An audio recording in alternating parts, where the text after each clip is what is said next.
Good afternoon to you, and welcome to the seventh episode of Looking for the Center in Colombia.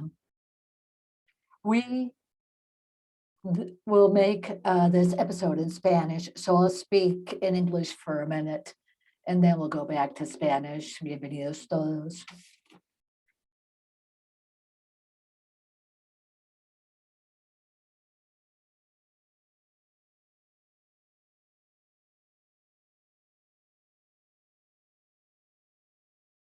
Will have a very good understanding of exactly what they're saying in Spanish, much better grasp of it than I might have. But nonetheless, she will be interpreting for you. We will be taking questions on the question and answer, and the rest we will. And if you want to listen to the interpretation, of course, just hit the interpretation button at the bottom, and we will. You'll be able to hear her interpretation. Bueno, con eso, bienvenido de nuevo. Okay, welcome again to the seventh episode of Looking for the Center in Colombia, looking at everything from Antioquia, a very important place when it comes to the presidential elections coming in Colombia. And here we have a panel of experts, better it can't be, regarding the situation of Antioquia.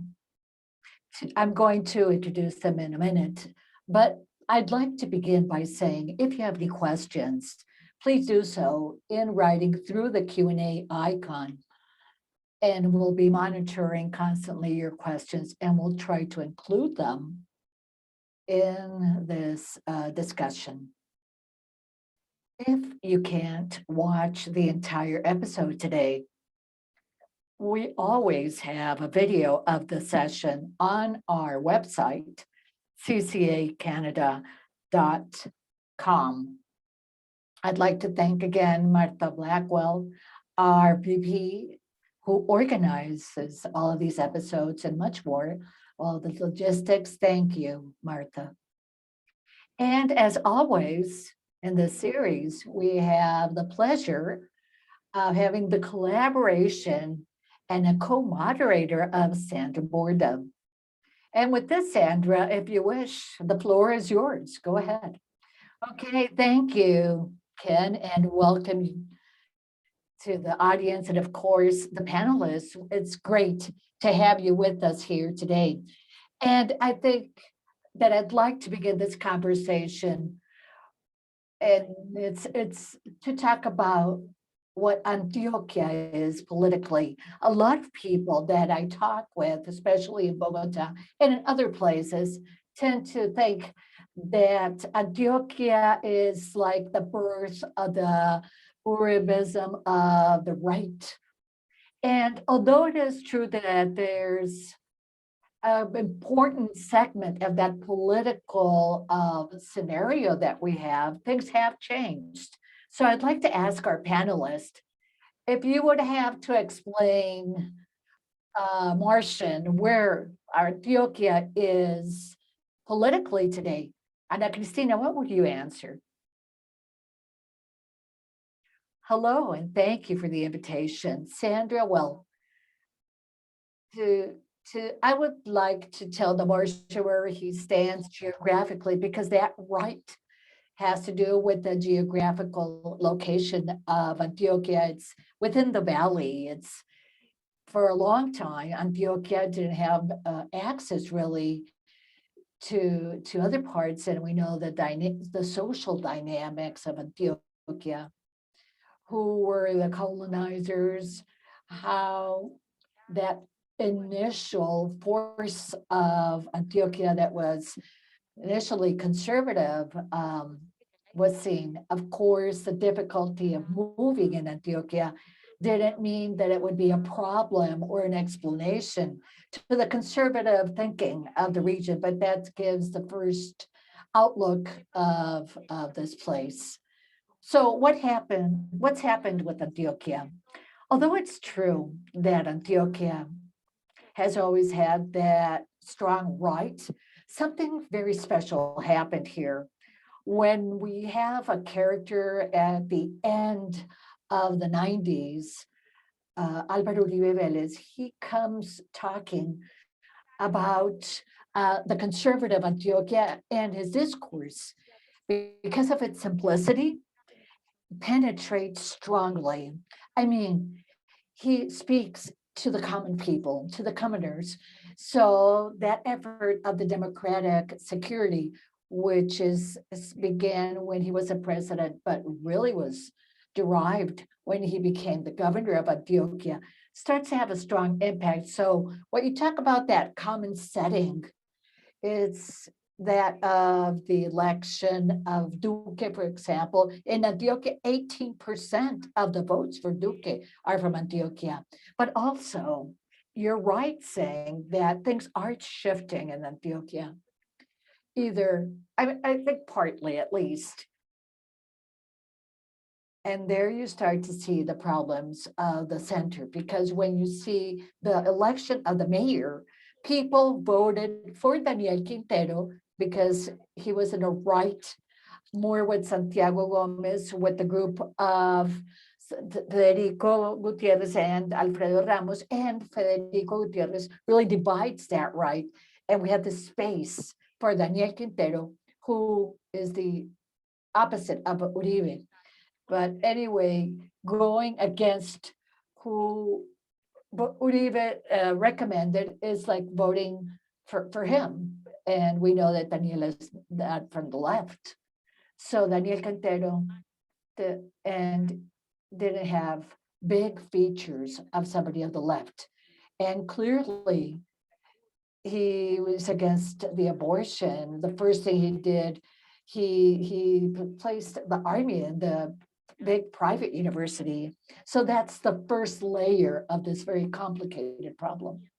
Okay, thank you. Let's continue with Juan. Yes, I entirely agree with what Ana Cristina says, but let me add, Antioquia is a rocky area, and it's got huge mountain ranges. There's a lot of social inequality, but its development is great, especially focused in Medellin, which is the industrial capital of Colombia, where we've always had great forces of economic development for the country. And since the conquest, there are lands which, after the armed groups, people have tried to sequester and capture somehow, physically and mentally, the owners of these farms or lands. So with the arrival of Álvaro Uribe to the governor's office, he created the Convivir, which was to arm the civilians. And so we had this big landlords, and they were given weapons, and these person could defend themselves. But really, these convivir, back then, I'm not saying, I mean, I'm measuring each word, the convivir were creating, some became self-defense, autodefensa groups, and then paramilitaries, and then this force of defending lands finds a co-responsibility among voters who, under wanted to go back to the farms, voted for Uribe as the governor and then as the president, who talked about security. Security will always be part of his motto. And going against that has moved on so many things. So this security that goes hand in hand with defending the land and certain customs and the religious beliefs, and very especially, as Ana Cristina said, it's a way of talking that's traditional and not elevated. And this is very important because traditional politics is always very like a Bogota type of level. But Álvaro Uribe comes with the typical hat of the crafts of Antioquia, and he identifies what's popular. And the way he speaks reaches people. People understand him, and not only becomes popular, but also he said what people wanted to hear. I want to go back. I want to go back to my farm. He talked about guaranteeing how I could go back because of security. So the good people could go back to their farm, and that's what he sold, still sells, and will always sell. Thank you, Juan. Laura, what do you think? Well, I'd like to talk more as a politologist and analyst of these topics than more than institutionally. I believe that Antioquia particularly, it's hard ideologically to place it in a box because it's been really the birthplace of political leaders that have been much of the right wing. And also it's been, had experiences, especially in Medellin, of organizations, political organizations, more central. And even today we have a mayor that you could say that has a position that's a bit more, eventually could go to center left, and today shows a lot more center right too. So this is diversity and political and ideological that we've seen consolidating in Antioquia, and you can debate this in the city, the votes in certain settings, because we do have all of this diversity. We've had Aníbal Gaviria as a mayor of Medellin as a liberal. We've had Alonso Salazar and Fajardo, who's been the center. We've had candidates of more right hand or central right, like Federico Gutierrez. So to really point in the past decades, Antioquia with a clear political position, because of its diversity, is very difficult. Because, and nationwide also, we're seeing a trend towards proposals that are more central right or right. Thank you, Laura. And as you've just said, there are several stories, right? As you've said, in the election, the mayor's elections in Medellin, and to a certain point, in the elections for governor's office, there have been central trends and even left trends. But when it comes to the presidential elections, things have been quite different. That's my interpretation, at least. Last time, Medellin, for instance, didn't vote for a candidate that was central in the first round, and not as strongly, at least. So now there's more support. I'd like to ask the panelists, is there more support for a consensus for the center? Or are we, as we always been for presidential elections? Which of you would like to begin? Let me begin. As Laura said, everybody is collecting here, and even now, with what's happening. Laura talked about what happened with Fajardo. Fajardo grows in Antioquia, becomes a governor, then he becomes a presidential candidate. And that work that we've seen with him. So really, his results were great. But to think that he could be a central, the big center candidate could be difficult, because I think that the candidates of Centro Democrático will suffer for Congress also. This party is the party of the government, but undoubtedly there's going to be a lot of votes for them. I would say that, to talk about a figure, talking about 60%, there will be senators, and surely Centro Democrático will have its own presidential candidates. Not that 18% that they had in the past elections, but undoubtedly, if we have a central candidate, I would say it would be the current dean or president of the Los Andes University. And if Fajardo is launched, he'll have a percentage. Of course, it depends of the alliances that are forming inside the center because everybody needs, I mean, none of these candidates of the center can work in silos. Back then they could. Today the vote will need clear proposals for social with the unemployment, the young people, the land, all of this, and everybody will have to talk about that. Who can win? It really depends on the movement that we still need in these months for the next elections. Thank you, Juan. Ana Cristina, what do you think about this? Well, if you look at the landscape of today's center, it's really in Antioquia because centers Alejandro Gaviria, it's Sergio Fajardo. Another one is Aníbal Gaviria, which many interpret that what happened with the attorney's office, I mean, what he has in home prison is a threat of being a very important figure for the next campaigns. Also, in some media, we're trying to see Federico Gutierrez as the center candidate, but it's complicated because he already clearly showed that he's very much on the right. Every Sunday in El Colombiano, he reinforces every Sunday that he's on the right wing.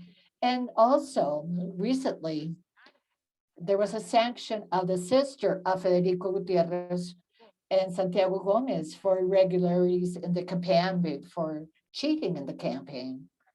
So there was not only, there were political interventions. Now, when it comes to the setting of the center in Antioquia, we have possibilities of a consensus. I think that it's not so difficult because we have to remember something. I know, going back to that common place, the conservative Antioquia, but I think we have Carlos Gaviria that was born here as well. And also an Espectador newspaper in downtown. Fidel Cano founded an Espectador newspaper. So here in Antioquia, we also have a strong liberal thought that's wants to impose itself, and a movement of left that has been victimized strongly. I'd like to give an example that's strong to mention now. I have figures of the HEP when it comes to case 06. It's victimization of the UP by state agents. In the Department of Colombia, where we have the most victims of the UP, was Antioquia. The figure, we have 2,050 victims. That's first. Second is Meta with 916. I mean, Antioquia doubles first place. So Antioquia is 10 times what was what the other rank. So here we have a victimization of the left of the UP that's strong, Unión Patriótica. It was a left party, still is, and it was victimized brutally. So here we have a series of data, historical data, start to tell you. I mean, we have had left in Antioquia, but it was strong and it's been eliminated. The complicity of the force of the state. I'm not inventing this. If you look at the hearings of HEP, there we have the testimonials where we can evidence how what happened in the Beba would show you historically what's happened, and we found false positives. If you look at the places where all of these events took place, there were UP people there. So I do believe that there are conditions now when the people are going out the streets and saying that this model didn't work. There are two basic lessons in Antioquia. One, what happened with Daniel Quintero. This is a big lesson because the city is fractured entirely. There's a gentleman that's against the enterprises and that has been in charge of polarizing more the city. And secondly, what we've learned nationally, Antioquia knows that we place Duque and look at what's happening. I mean, we voted for who they recommended and look at where we are. So we realized that going that through that extreme didn't have a good result for the country or for the people that voted for that extreme. So I think that there is something important. This week, Duque came to Medellin to inaugurate the Picacho Metro cable, and everybody booed him. And it was very strong. So there, we must look at that delicately because we do have grounds to have a force that's powerful for the center in Antioquia.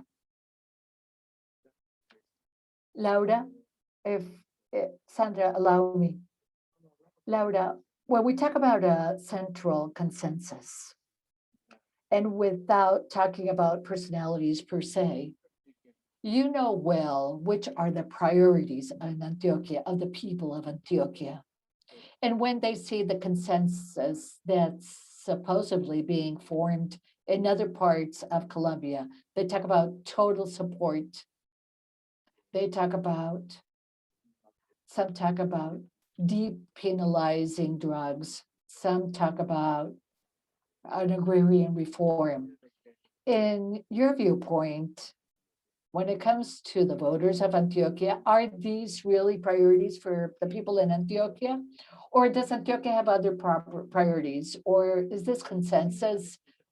I mean, let's talk more about the priorities. Are these the same for the people of Antioquia? Well, let me give an example better, because my voice should be representative when it comes to plurality, which for me is something that we miss. You can find in ProAntioquia, of the many members of the 48, that ideological diversity. And still, there is a business agenda to build peace and to implement peace and to consolidate an agenda in Antioquia for productive projects, for instance, in the Beba that Cristina just mentioned, and with several matters. So we have structural topics in Antioquia, at least in Medellin and the Aburrá Valley, that create discussions, conversations, and where you can find public leaders with very different positions. Here of the center, here we also have an alignment, ideological alignment with those proposals. So there are others more for the right.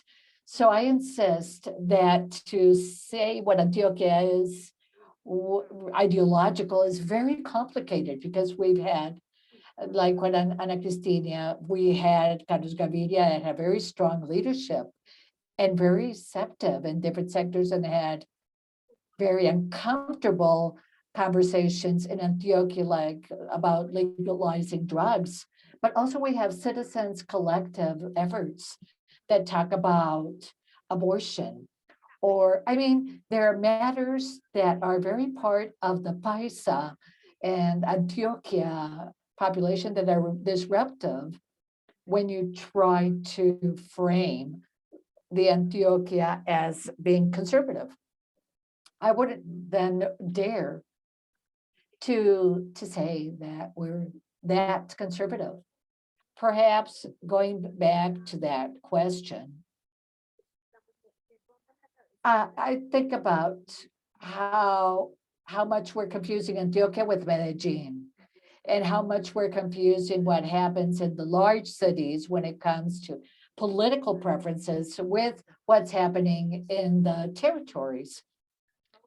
I mean, I just came from a discussion and somebody said, look, in the large cities, people can have the impression that for the next electoral cycle, nobody is going to talk about peace. Nobody wants to hear about the peace agreement.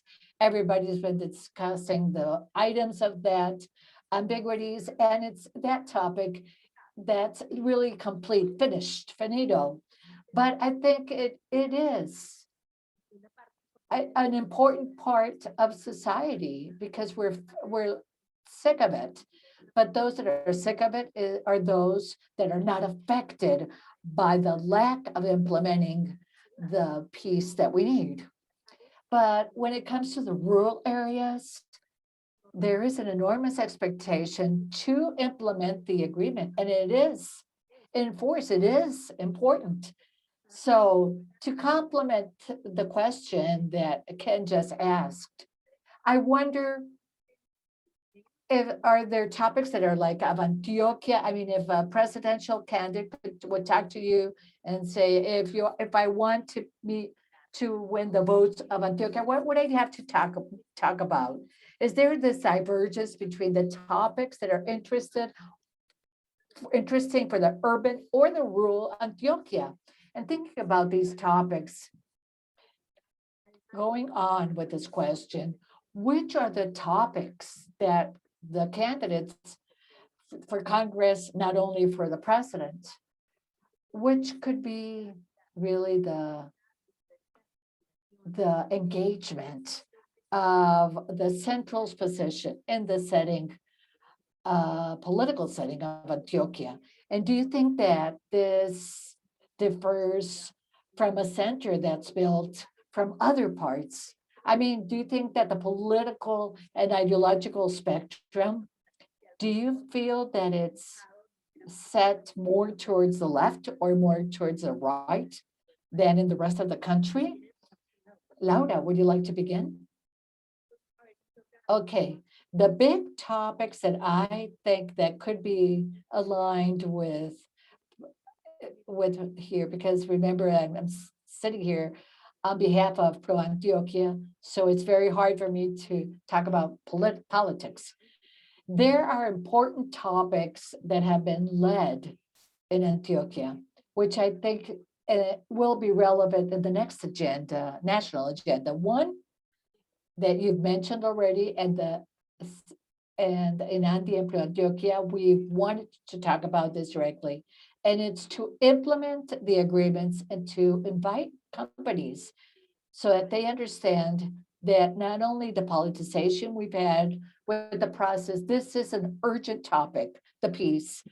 We need to create capabilities in the rural areas because, for instance, in Medellin, it could be more structural. And in ProAntioquia, we have an agenda to build peace and to invite companies to build peace as well. That's significant. And we think that it's got to be a relevant topic politically in the future. Secondly, there's the creation of capabilities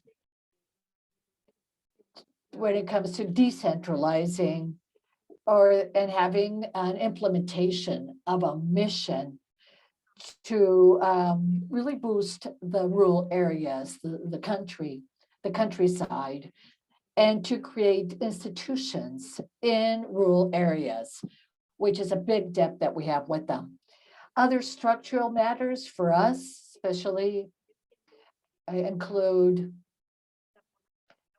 labor formalization, jobs that have to appear independent of the ideology of the next elections and have to be aligned with what we've said today. And it's the priority of social and economic recovery. And one big issue that could be aligned, especially with the center, is inequitable conditions. Pandemic has made it evident, and it's made a big need that the national agenda has to have different actions for women or to invite the basic income. It has nothing to do with a party. We need the country's economic recovery, and we cannot look at the pandemic so lightly. So there are topics that in the recent years go beyond parties and become structural problems for the country to recover its path or to redefine the social and economic indicators, which have been hurt so hard by the pandemic. Okay, Ana Cristina, what do you think? I believe to begin any conversation about the priorities of Antioquia, I think that firstly, what any candidate should have of whatever party is that Antioquia is a department of Colombia that has more victims. Right now, the number of victims is 9 million victims. Of these victims, 2 million are in Antioquia, and most of them are in the rural areas of Antioquia. So this discussion has to start there. The Antioquia department has been victimized highly. So when we begin this conversation, I think that Juan touched something that's very important, and it's the restitution of land. Right now, we have 129,000 requests, and only 8.3% of these requests have been served. Now, Antioquia has 21,000 requests, and only 8.9% have been served. In this government, especially, a place that's focused for the restitution of lands like Urabá, the Duque government decided to appoint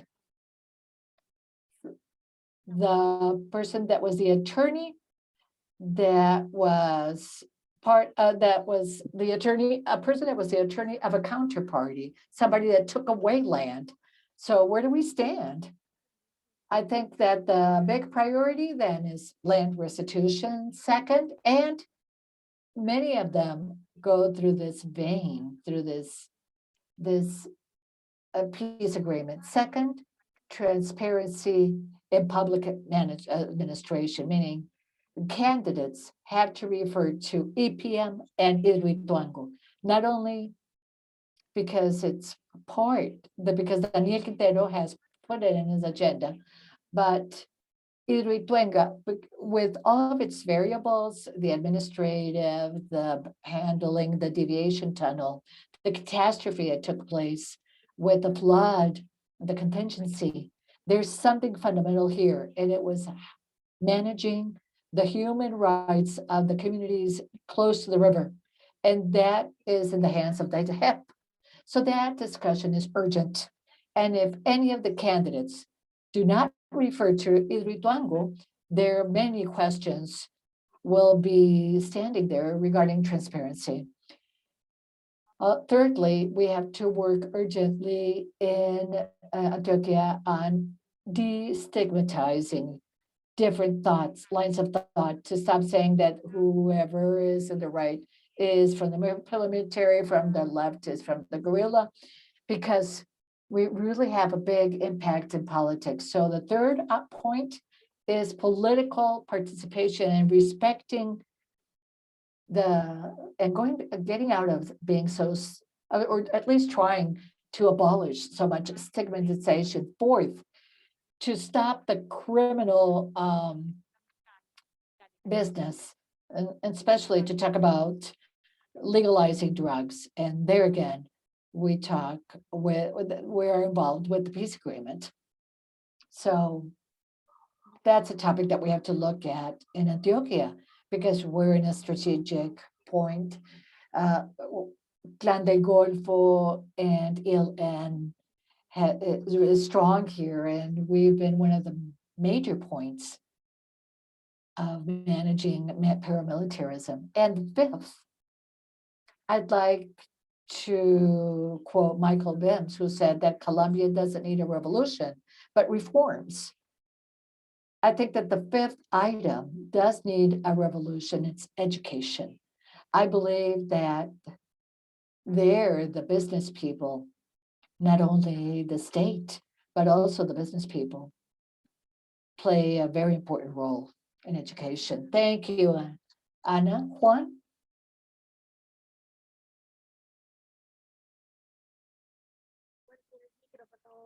Your mic is off. For those that see us from overseas, I'd like to explain how Antioquia operates democratically. Most of the votes of Antioquia are in the greater area in Medellin. Antioquia has 125 municipalities, but 80% of the votes or more are in the greater area in Medellin and the municipalities that surround it. And that's a topic that changes the presidential proposals for the rural areas. Since I travel so many municipalities for my work, I find Antioquia that's very conservative in the rural area, very much from the central democracy that really light a candle to Álvaro Uribe. The one in southeast is completely of Álvaro Uribe in the north, and Urabá also is of Uribe. In Santa Rosa, those is to Yaromal, and going down to the Cauca Canyon and Caucasia is from Uribe.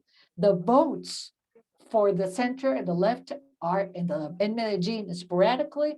Some are in Urabá with the unions. So that's the setting. Anna touched something important. Antioquia has had many forces that talk about the legalization. Today, when it comes to Anori, Caucasia, Jali, and Segovia today, the people that are growing coca are taking it because they don't want the glyphosate fumigation. And nobody has touched this. I mean, recently, these municipalities were invaded of people that were coca growers taking the city saying, we don't want the fumigation. So that changed the discourse. And they go back to legalization or something that has to do as a proposal for the new legalization, commercialization, call it what you want, because to let people to go from coca to coca to cocoa is very, very different. So I would say that the Central Democratic today says, Alberto Uribe still says that he will focus on security because there's no security in Colombia because the terrorist attacks give the reason to Centro Democrático and saying that it's still the illegal groups in the DLN, like if the Colombia's president isn't of the same party of Centro Democrático. So security will be part of this course of Centro Democrático undoubtedly first. What Ana and Laura say is that the center will have to talk about employment. They'll have to seek for opportunities as a first option. People need jobs after this pandemic. We have a precarious economic situation. Everybody is selling a bit of everything to move on.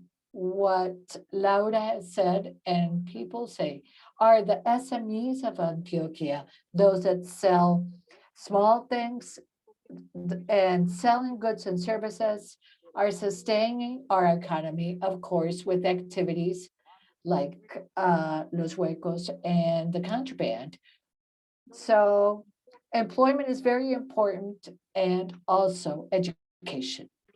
Undoubtedly, business people have understood, and now with what's happening with the mayor, that if we don't have better education, we don't give scholarships, create jobs for young people, to create incentives so that the young people can research and study abroad and come back. I mean, employment and education will help the economy, and it's the only solution because education has to be part of the balance. There's no way. Yes, Laura? No, I'd like to add what you're saying that you and that Ana Cristina mentioned, and it'll take only 2 minutes. There's a fatigue of the political polarization. And I don't want to get away from this conversation, but this national time with the pandemic has been valuable because it made us to participate as the business people. And also we're seeing a lot of people hating businesses. I do believe that there's a call to invite different those different parties, different voices, and to join efforts to try to solve the problems that go beyond the political and ideological conditions.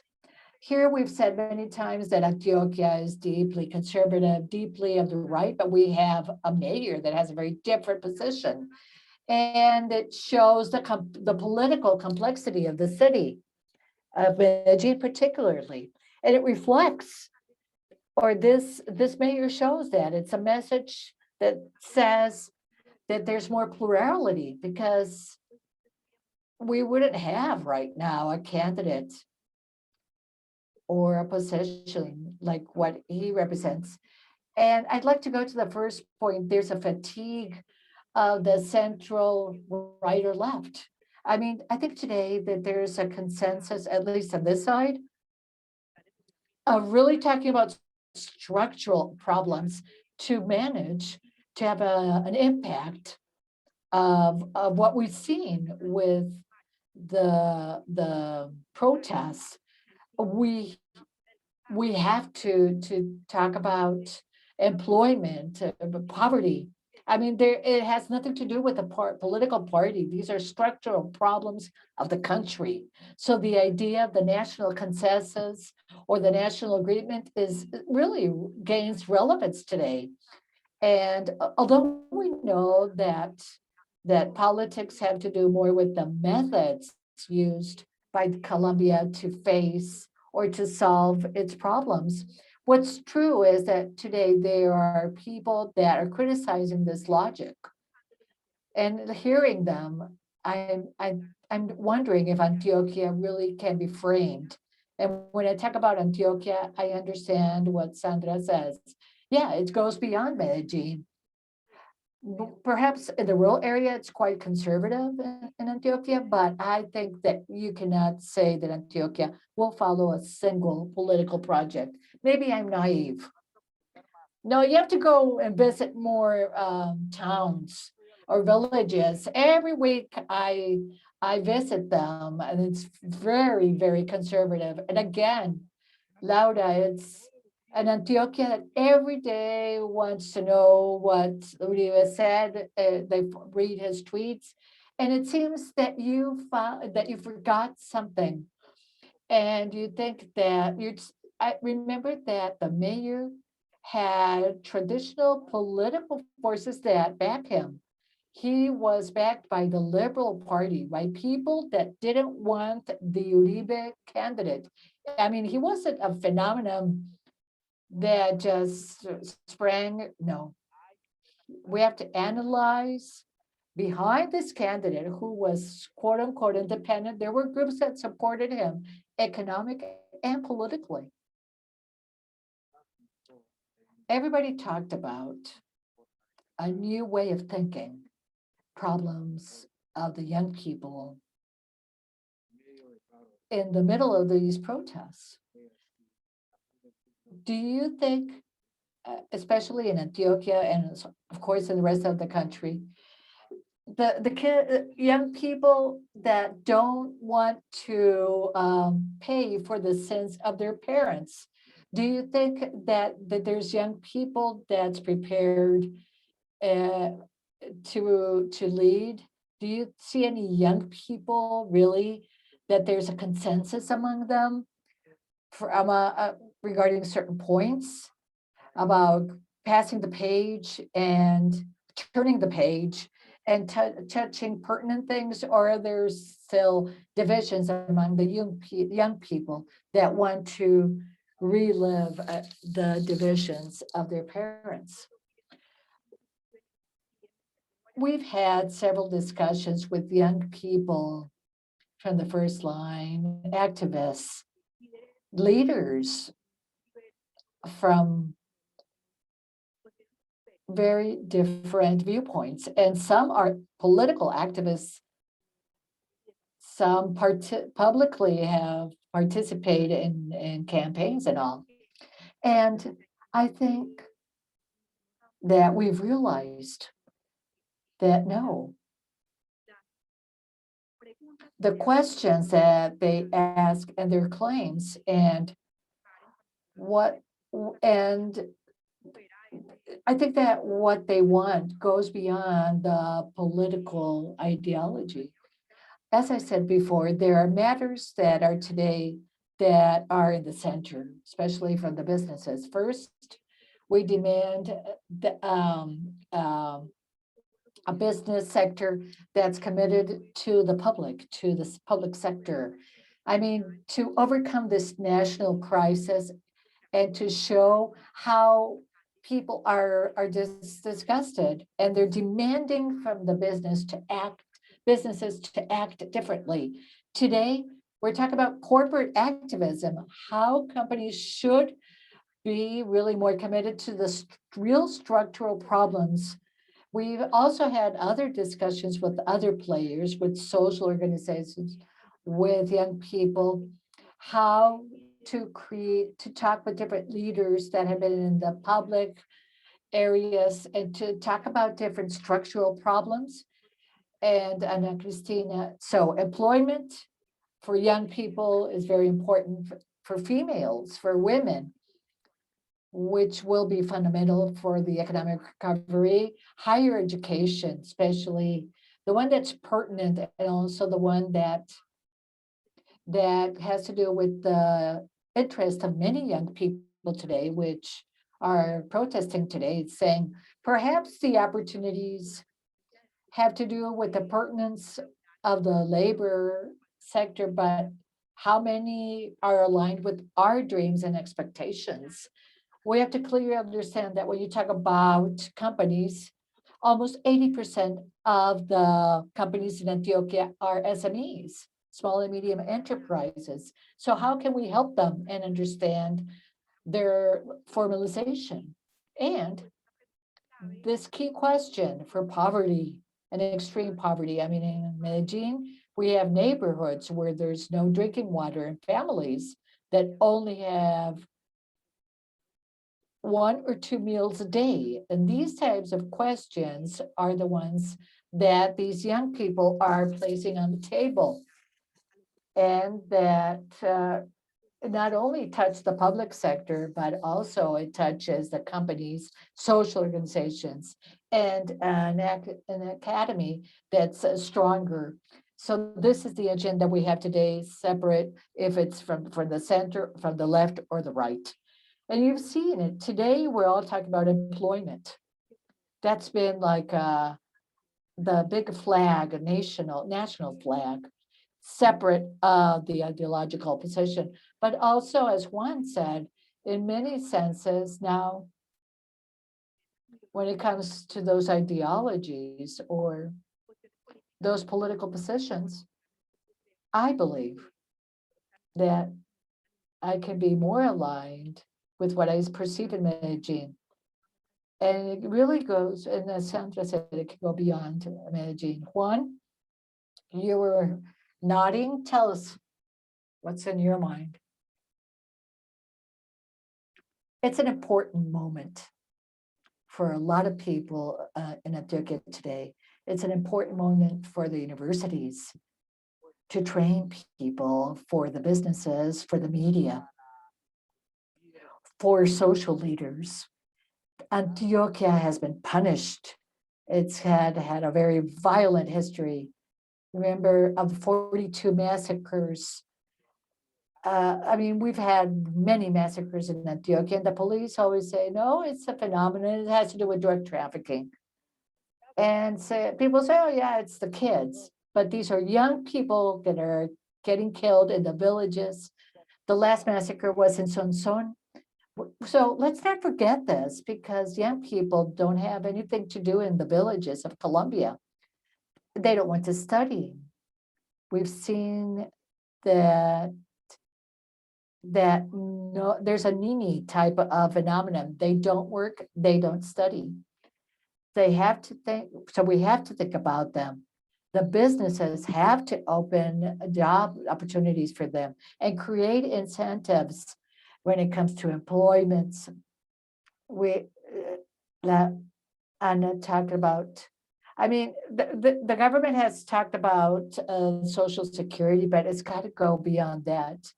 We have to think about other types of things that are done in other countries. We have to copy them. We need sponsors. We have to seek alternatives. There's no other path.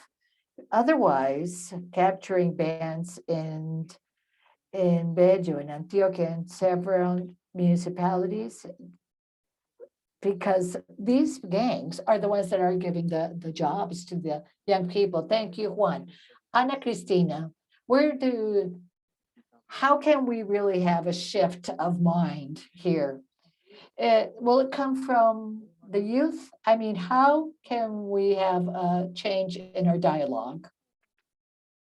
I think that the youth, young adults, will provide the guidelines for the consensus. It will come from them. And I mean, here we talk about unity, that we're all together as if we're going to think the same. I mean, students, college students cannot be just one block, they're different. But through that difference and diversity, you can start to say, okay, we stand here. I mean, you have to keep in mind something about the young people of Antioquia and of Colombia.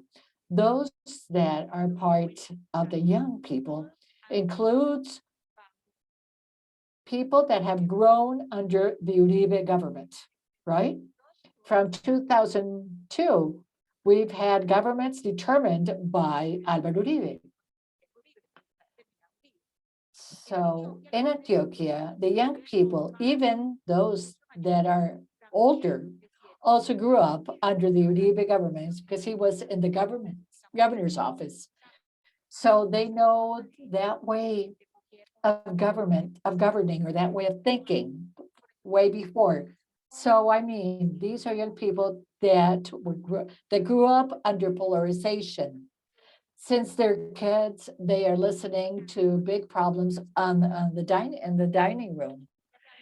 I mean, in Antioquia, for 2 decades, we've had problems because we have a politician that's always in our dining room. So this reaches a point where these young people that will give us guidelines, either college students, or we're talking about sectors that are more vulnerable or rural kids, they have all grown under these discourses. If you're with me or against me, type with that type of force, with the power of saying those types of things. So what do you say? People are not only fatigued, but they grew up with all of these lessons. I mean, you don't only learn in a university, they learned on the street and at home. And here's a parenthesis that I would like to mention that we haven't mentioned yet. And it's a big lesson of Antioquia, of Medellin, of the 90s. In the 90s, when Antioquia changed from being a city entirely destroyed by Pablo Escobar, we created the Citizens Councilship, which gathered forces, an alliance of the businesses, the public sector, young people. And something great sprang from there. And there's a Medellin. And I'm not saying it with the pride. It's really a model worldwide of resilience. Medellin became a model with a vital major role of young people. So there, going back to that line, we're talking about young people that grew up like that. They don't start from scratch. They have a political education that was by force. And they grew up by force listening to all this. So they know the results of that discourse. But they're also aware that there are other things, there are other possibilities there's a chance to react to that discourse. 20 days ago, what happened with the Minga in Antioquia? The Minga in Antioquia arrived Sunday. Sunday, immediately, mechanisms were activated for, okay, we're going to receive the Minga and we're going to donate food to them, blankets. so the Minga won't feel attacked. Of course, there are crazy people that say we're gonna kill them like in Cali. No, they stayed aside alone because the Minga was received with donations of food, blankets. They were given, they were taken to a coliseum. I mean, the indigenous group of Association of Antioquia said, if we have a person infiltrated this protest, this person will be taken to the police. One day they went out to protest, some of the group the day after. But what I'd like to underline is that when the Minga arrived, immediately our governor sat down with the Minga and said, okay, let's talk about item 1, 2, 3, 4, and 5. Let's talk about this now. Let's not wait. And no. Yeah, he went to the Coliseum and looked for them. Yes. And there's something that hasn't been mentioned much. The indigenous groups were included in the Scientific Climate Committee. So it's a horizontal conversation. We're not saying that my incidents or my discourse is more important than yours. So I think here we have to see how these young people have a series of lessons that are important of what has been done and not done. And what has not been done, we have the mistakes of women. Women here do not exist. We haven't had a female governors. There was one that was appointed in 1992, Elena Rante de Montoya. There have been 2 acting governors, not elected. And Clara Luz Roldan, also, who was an acting governor of Sergio Fajardo, but we never voted for female governors or female mayors. So there, the young people have a fundamental role to activate the mechanisms of inclusion. And the business sector also has this task to have more female CEOs. I'd like to add another comment. I agree entirely with that retrospective and what we've learned in Medellin. I know that sometimes that regionalism sprouts, but I think we have to be more critical of ourselves. And part of what's happened in the city and what we're living in the past 2 years is an enormous question mark for many sectors and institutions that have been concerned and really getting into the structural public problems. But it's also important that in the 90s, we really learned a lot about collective actions. Remember, we have the Medellin Laboratory, but there's a way of working in Medellin that even has exceeded the politics and ideologies. And I want to underscore that. Discussions held by ProAntioquia with the young people in the recent weeks really reinforces this idea. I mean, there's not one young adult. There are many that come from different positions that sit down together to propose things that are fundamental or talk about things that are really fundamental. And I believe that has to be the logic, at least when you to ask about the agenda of Antioquia. There's a fatigue again of the young adults of what's meant the political polarization in between the public and private, the private and the social, the business and the social. I think it's a big lesson for all of us, especially when you see the Edelman's survey, all of these surveys of institutional trust. I mean, this is not a problem only of the government, of the companies, of the, I mean, we're doing something wrong, but also there's an enormous mistrust of our work. So this implies that we have to acknowledge the mistakes made and we have to overcome this discussions that only focus on ideology. Let me add something small as well. We're ending, but yes, go ahead. It has to do with the political participation of women. Within this distraught by Reaction Antioquia. There's an experience that's called We Are Together. And it's a list of female council women. And it's a product of something done for many years, but these were finally elected. So young people, if they work with lessons, they can create something like this for the female council women. It's Santariega, and she's very powerful in the council. Thank you. Juan, you can close. No, the young people are the ones that can close this. Laura, you mentioned the survey, and the last one says that the young people are really focusing a lot in education. So we have to open spaces so that the young adults and the academy has to create the triangle with the public sector and the businesses to create possibilities to study in private universities as well. The kids that are the young adults are there. They will support the center candidates, and I think that the young adults really will be the ones that will provide the big votes. Wow. I love how I love how you say Sandra Borda. I mean, it's not Sandra, it's the whole thing. It's like a brand. I say it as a politologist. Sandra Borda is a brand. Everything goes with Borda. Yes.